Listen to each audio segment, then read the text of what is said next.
비트코인 왜 고래가 다시 움직일까? 리플 왜 SEC가 갑자기 손을 내밀었을까? 그리고 왜 지금 조용히 돈이 몰리고 있을까? 겉은 평온한데 속은 전쟁입니다. 오늘 그 숨은 판을 분석해 보겠습니다. 전쟁, 질병, 지진, 온난화, 역사상 유례없던 혼돈, 지금 모든 가치의 기준이 바뀝니다. 크립토, 이제 선택이 아닌 생존입니다.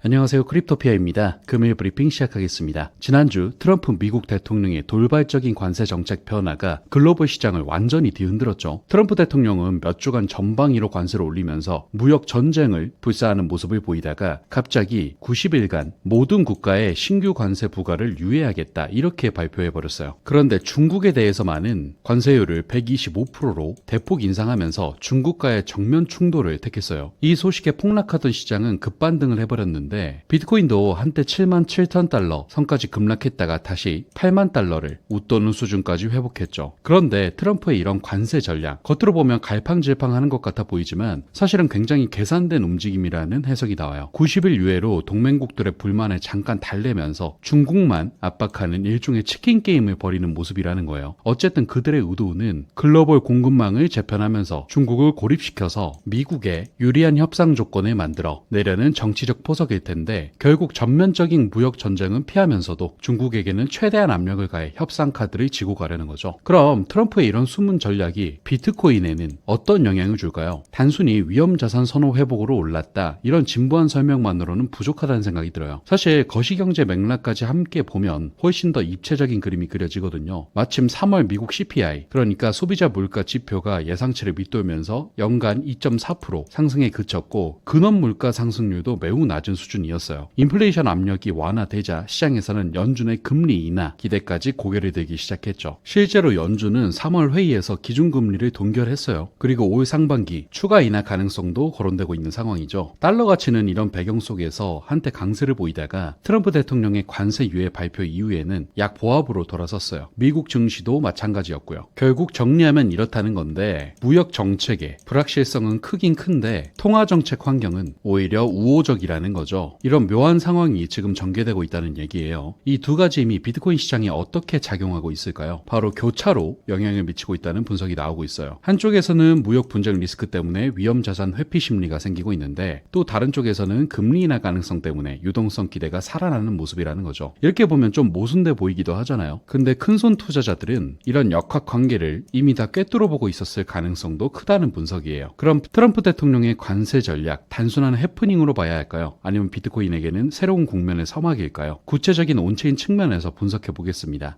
본격 브리핑 시작 전에 저희 크립토피아는 실시간으로 정보를 전달하는 텔레그램 분석방 그리고 다양한 투자자들의 투자 관점 및 전문가의 이슈 분석과 트레이딩 관점까지도 공유받을 수 있는 네이버 커뮤니티 카페를 오픈했으니까요.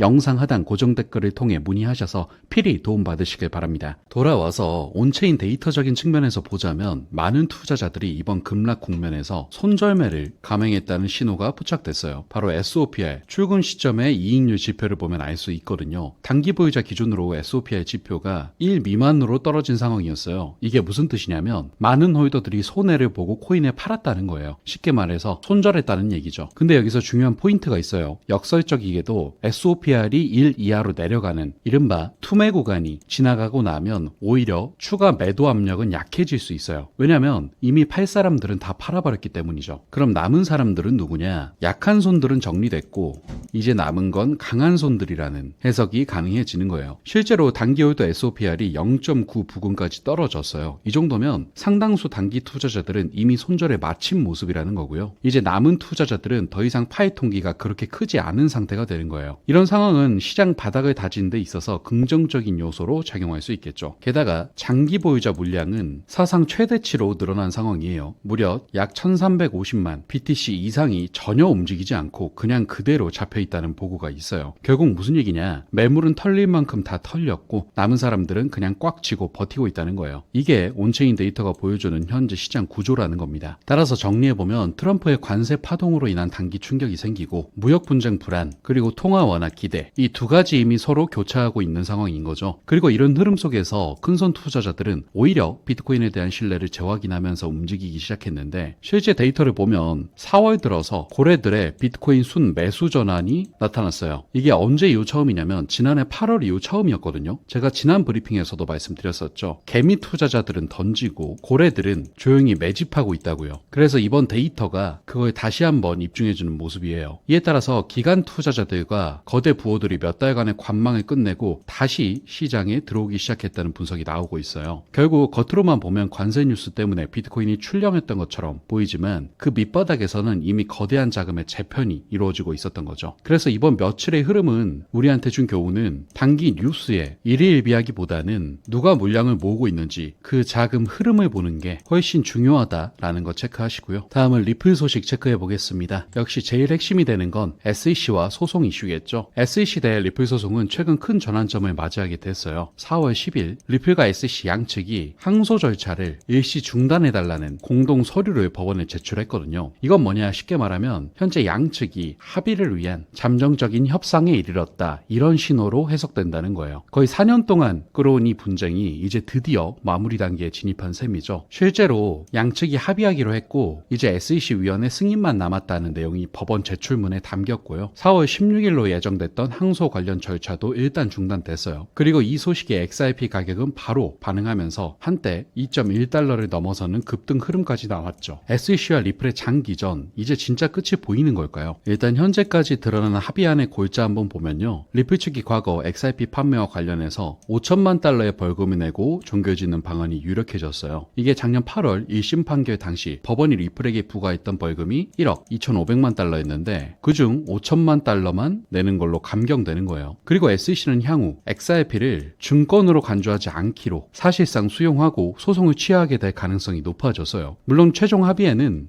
SEC 위원장 등의 정치적 승인이 필요하긴 한데 현재 미국 행정부가 교체되면서 SEC의 수장도 바뀐 상황이라서 분위기가 많이 달라졌다는 평가가 많아요. 2025년 트럼프 행정부가 들어서면서 전임 게리 겐슬러 의장이 강경 노선에서 벗어나서 실용적 해결을 택했다는 분석이 지배적이에요. 그렇게 완강하던 SEC가 왜 한 발 물러섰냐면요. 패소 가능성 부담, 그리고 소송 장기화로 인한 규제 공백 비판 등이 복합적으로 작용한 걸로 보입니다. SEC 입장에서는 일부 벌금이라도 받아내고 유사 사건에 대한 선례를 남기는 선에서 정리하는 게 낫다고 판단했을 수 있어요. 반면 리플 입장에서는 1심에서 XRP 자체는 증권이 아니라는 유리한 판단을 얻긴 했지만 완전히 싸움에서 해방되기 전까지는 불확실성이 남아있는 한계가 있거든요. 그래서 작은 벌금으로 빨리 족쇄를 풀고 사업에 전념하는 게 이득이라고 본 것 같아요. 결국 이 상황은 윈윈까지는 아니어도 각자 실리를 챙기는 선택을 한 셈이라는 거죠. 그럼 소송이 종결되면 기대할 수 있는 이벤트들 짚어볼까요? 첫 번째, 리플 기업 공개 IPO 추진입니다. 리플 경영진은 오래전부터 소송만 끝나도 IPO를 고려할 것, 이렇게 밝혀왔어요. 사실 실제로 2019년부터 2020년 사이에 IPO 준비 얘기가 나오긴 했었지만 그동안 소송 때문에 미뤄졌던 거였죠. 이제 족쇄가 풀리면 리플사는 나스닥 상장 등 기업 공개를 통해 자금을 조달할 가능성이 굉장히 커졌습니다. 초창기 투자자들과 직원들에게 엑시트, 즉 투자금 회수 기회를 주고 상장 기업으로서 대형 금융기관과의 제휴나 M&A를 모색할 수도 있는 거예요. 물론 리플 CEO는 당장은 성급한 IPO 추진에 대해서는 선을 긋고 있긴 합니다. 하지만 전략적 옵션으로 충분히 테이블 위에 올라와 있는 카드라는 건 분명해 보입니다. IPO를 통해 마련한 자금으로 사업 확장이나 인수합병에 나설 수도 있을 거고요. 또 주식시장에 상장됨으로써 대중적 신뢰도를 높이는 효과도 노릴 수 있다는 분석이 많습니다. 두 번째, XRP 기반 ETF 출시 전망입니다. 소송 종료로 XRP가 명실상부하게 미등록 증권 아님으로 인정받게 되면 기간 자금이 들어올 수 있는 ETF나 신탁 상품 출시도 탄력을 받을 가능성이 높아졌어요. 현재 시장에서는 이미 비트코인과 이더리움 현물 ETF까지 상장된 상황이고, 그리고 XRP 역시도 일부 ETF가 이미 상장됐고 현재 코인베이스를 포함한 여러 거래소가 XRP ETF를 순차적으로 신청 중에 있기 때문에 본격적으로 제도권 편입되는 그림이 점점 더 구체화되고 있는 모습입니다. 특히 XRP ETF는 시장에서 굉장히 강한 반응을 얻고 있는 상태입니다. 이건 외부 기관들도 XRP를 투자할 만한 자산으로 인정하고 있다는 뜻으로 해석할 수 있어요. 결국 ETF 이슈는 XRP의 기간급 자금 유입을 계속해서 가속하는 촉매제가 될 수 있고요. 이는 장기적으로 시세 상승에 큰 힘이 되어줄 수 있겠죠. 세 번째, XRP 레저 기반 스테이블 코인 RLUSD의 출현입니다. 리플은 이전부터 중앙은행 디지털 화폐, 즉 CBDC 플랫폼을 개발하면서 여러 스테이블 코인 프로젝트와 협업해 코앞에 왔어요. 이 소송이 끝나면 이런 움직임들이 더 활발해질 거라는 전망이 나옵니다. 예를 들어 호주 핀테크사 노바티는 호주 달러에 연동된 스테이블 코인을 XRP 레저에서 발행했고요. 팔라우 공화국도 XRP 레저 기반으로 달러 스테이블 코인을 시험 중이에요. 거기에 최근엔 RLUSD 사용처를 확장하기 위해서 히든로드라는 기업을 인수하기도 했습니다. 리플 입장에서는 XRP를 직접 쓰지 않더라도 XRP 레저상에서 돌아가는 달러 같은 스테이블 코인이 많이 쓰이면 네트워크 장악력을 높일 수 있는 거예요. 거래가 많아질수록 XRP가 수수료로 소량씩 소각되기도 하고요. 생태계 내 유동성 허브로서 XRP의 위상이 점점 더 강화되는 구조라고 할 수 있어요. 따라서 요약해보면 리플과 SEC의 싸움은 이제 막을 내리는 분위기로 흘러가고 있어요. 그리고 그 뒤에 펼쳐질 판도 변화에 대해서 시장의 기대감은 점점 더 높아지고 있는 상황입니다. XRP 자체의 펀더멘탈은 사실 소송 기간 동안 오히려 더 단단해졌다고 볼 수 있어요. 게다가 온체인 데이터나 네트워크 지표들도 전반적으로 긍정적인 신호들을 보여주고 있죠. 하지만 늘 그렇듯 결과가 완전히 나올 때까지는 아무도 모르는 법이니까요. 항상 객관적인 데이터로 점검하면서 한 발 앞선 전략을 세우는 게 필요해 보입니다. 리플 내부의 전략 변화, 예를 들면 글로벌 확장이라든지 기술적 향상 같은 부분들, 그리고 시장의 신뢰 회복 조짐들을 주시하면서 피상적인 뉴스 헤드라인만 보지 말고 그 뒤에 숨은 의도를 읽어내는 게 중요하다는 생각이에요. 사실 어쩌면 IPO, ETF, 스테이블 코인 전부 다 소송 종료와 함께 떠오르는 식상할 수 있는 호재인데, 그 식상할 수 있는 호재를 다시 한번 언급드리는 이유는 내 투자에 확신을 가지시길 바라기 때문이고요. 결과적으로 금일 브리핑을 정리해 보자면 트럼프 관세 정책의 숨은 의도, 고래들의 묵직한 매집, SEC와 리플의 소송 향후 시나리오까지 현재 복잡해 보이는 퍼즐 조각들도 전체 그림을 놓고 보면 한 방향을 가리키고 있을지도 모른다는 생각이 드는데, 결국 지금은 싸움 구경만 할 게 아니라 핵심 구간 근처에서 전략적으로 준비해두는 시기이고, 빠질 땐 분할, 터지면 추종, 그리고 언제나 데이터 체크 명심하셔야 하고요. 남들이 보는 겉에만 휘둘리지 말고 그 밑에 있는 속 구조를 통찰하면서 현명한 판단을 해보시기 바랍니다. 그럼 오늘 준비한 브리핑은 여기까지 해서 마치도록 하고요. 마지막으로 영상뿐만이 아니라 저희 크립토피아는 실시간으로 정보를 전달하는 텔레그램 분석방, 그리고 다양한 투자자들이 본인의 투자 관점과 스토리를 공유하고 또 전문가의 이슈 분석 및 트레이딩 관점까지도 공유받을 수 있는 네이버 커뮤니티 카페를 오픈했으니까요. 영상 하단 고정 댓글을 통해 필히 참여하셔서 실시간 정보 공유 받아보시며 많은 도움 되시길 바랍니다. 감사합니다.